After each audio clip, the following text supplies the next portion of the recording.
Be ready. 5 seconds. Start. We speak of freedom and of democracy, but these words today do not mean just what they meant some years ago.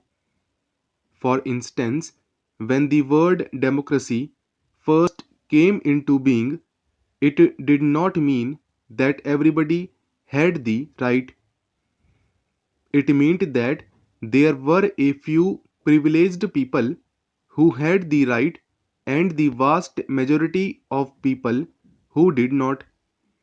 But through the ages, the meaning of the words changed, and nobody today will accept that limited meaning.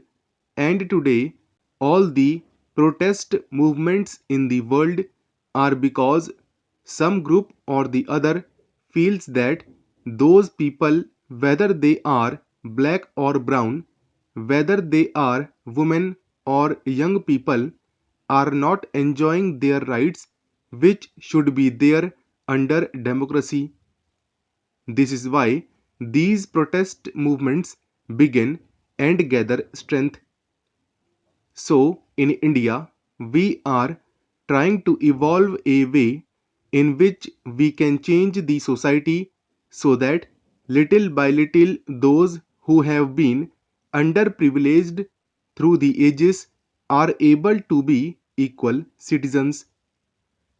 Firstly, I think this is necessary for human dignity, for democracy, for freedom.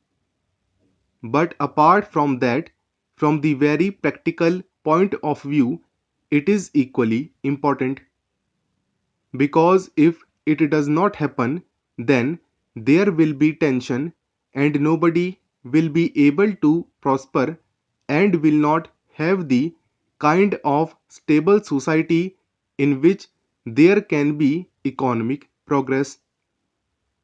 India has in the past years progressed a great deal. From independence right up to 2010, our progress was quite spectacular. In 1962, we had a conflict on our borders with China, and our attention was diverted from development to defense, and a lot of money, which should have been used for very essential roads, schools, and other items, was used to strengthen our army because up till then we had just now given a single thought to the defense of the country.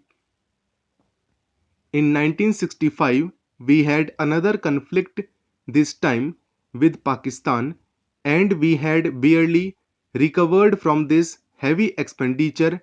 We had terrible drought. For 3 years, it hardly rained, and suddenly we were faced with near famine conditions.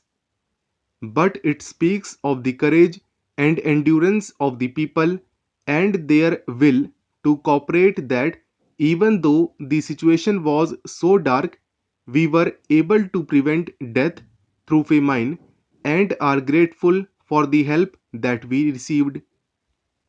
But of course, the situation is never so simple, and we now have a new sense of security. Our agricultural production, as I said, is very good. Formerly, we were paying attention merely to that people would eat. Now, we are able to do research in other farm projects which are called cash crops.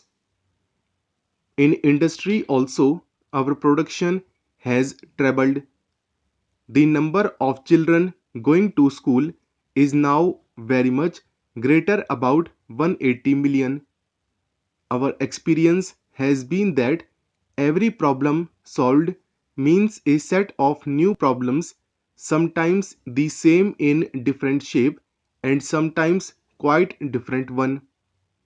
Now, because education has expanded and industry has not kept pace, we have a very serious problem of what we call the educated unemployed young people with degree and not enough jobs for them. Some of the fault is of your education because it is of such a general nature that our young people are not really prepared to face the challenges of the contemporary world, and also most of them would like to have a secure job, whereas gradually they must be much more resourceful, take initiative, and try to find make opportunities and openings for themselves.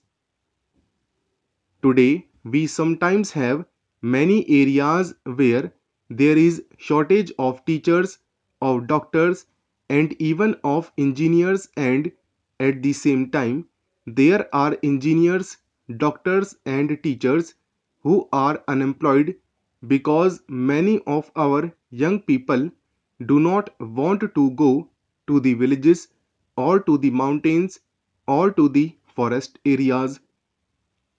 So many conflicting situations have existed, but I have doubt that it is a part of the phase of development through which we have to go, and just as we have been able to solve other problems, these problems will also be solved.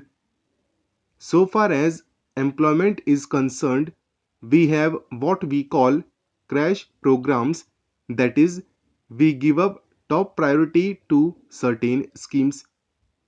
They are not going to employ everybody, but even if it makes a small dent in the number of unemployed, we feel something has been achieved.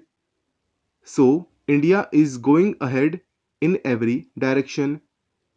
Our last elections have given country a new sense of unity, a new sense of cohesion, and a new direction. What was extraordinary about these elections was not that a political party won a big majority, but that the ordinary people who had never bothered about politics, people who had not voted sometime in earlier elections, took this as their campaign. We had many young people who worked all day in factory or in office or somewhere else, and who gave us their might.